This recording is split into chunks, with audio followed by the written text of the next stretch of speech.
Now, we may not have the chance this year to be sitting in Rockefeller Chapel in the same place MLK gave his speech 60-something years ago, but still, we come together to celebrate this trailblazing figure. MLK said we must resist the need to want to adjust, to want to be comfortable. We cannot become complacent in these systems of oppression that foster the disrespect, unprotection, and neglect of Black and Indigenous people of color. Change, great change, real change, requires moving forward rather than sitting still. It requires getting into trouble, good trouble, as John Lewis, who we lost earlier this year, said.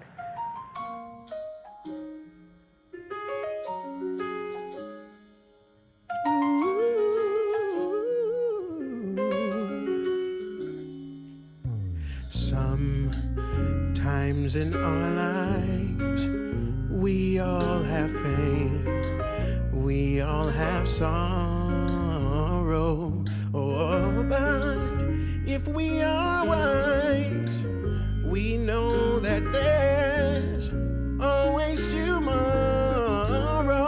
Lean on me. Dr. King was a forceful advocate, not only for freedom and civil rights, but for the importance of building a society that incorporated diversity and inclusion at its core. In other words, his vision was not only about the individual and the rights and freedom that each person should enjoy, but also of society as a whole and how it should function beyond the individual. We see this duality in his vision in some of his most important work. His work on voting rights on one hand, work perhaps captured most vividly in the public imagination in the March from Selma to Montgomery, and on the other hand, his stirring I Have a Dream speech, in which he speaks so forcefully and eloquently about what an inclusive society for our children might begin to look like. Following his lead, our society has taken some very important steps, both on individual rights and efforts to create a more inclusive society. But our responsibility and the need for our work in these areas is ongoing. The most important thing to remember, Dr. King said, is that we must keep moving.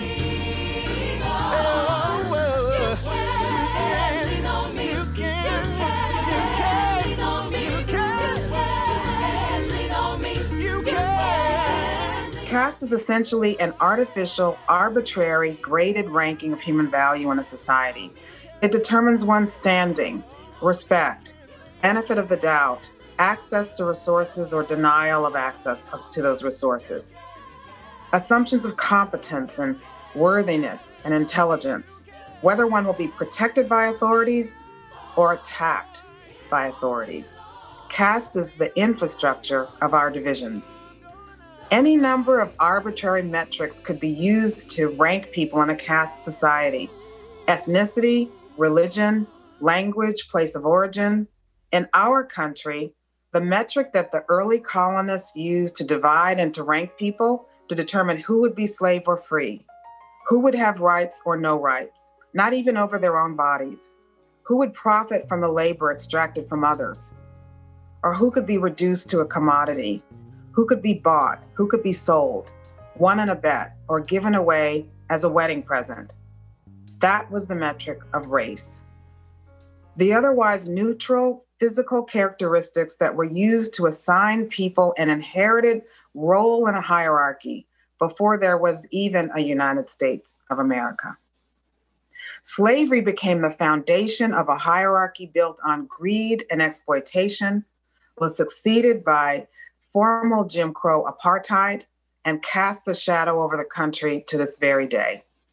Slavery is so foundational and lasted for so long that it will not be until the year 2022, next year, that the United States will have been a free and independent nation for as long as slavery lasted on this soil.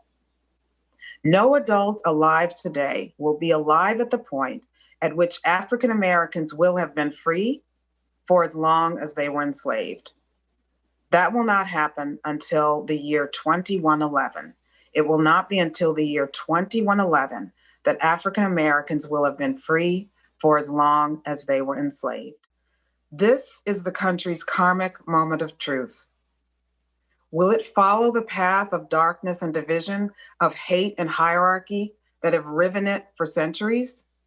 Or will it rise to what Dr. King called the heights of the majestic and live up to its creed, become and defend true democracy with liberty and justice for every single one of us?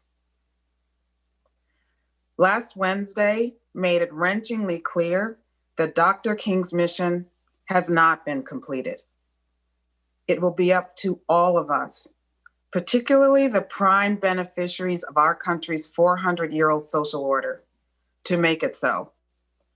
Not only for our communities, for our children, for our country, but for the species and for the planet itself.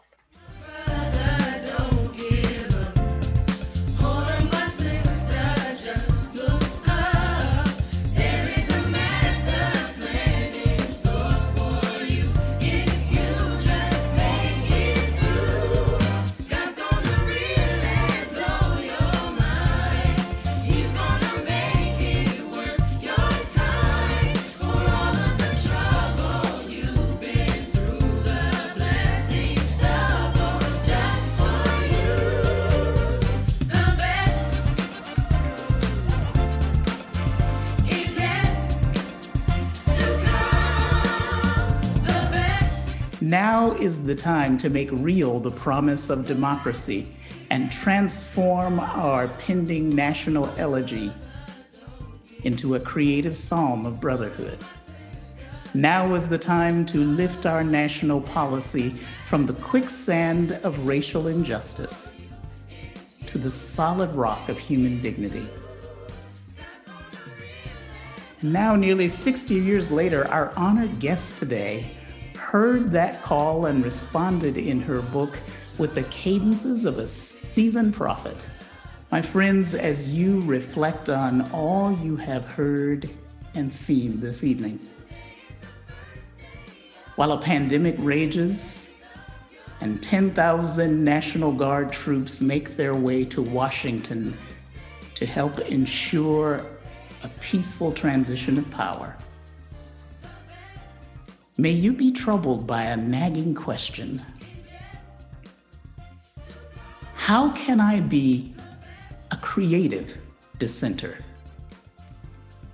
who calls our nation to a higher destiny, a new plateau of compassion, a more noble expression of humanity? May you have the courage to keep asking the question, and the grace and the humility to receive the answer. Go in peace, my friends.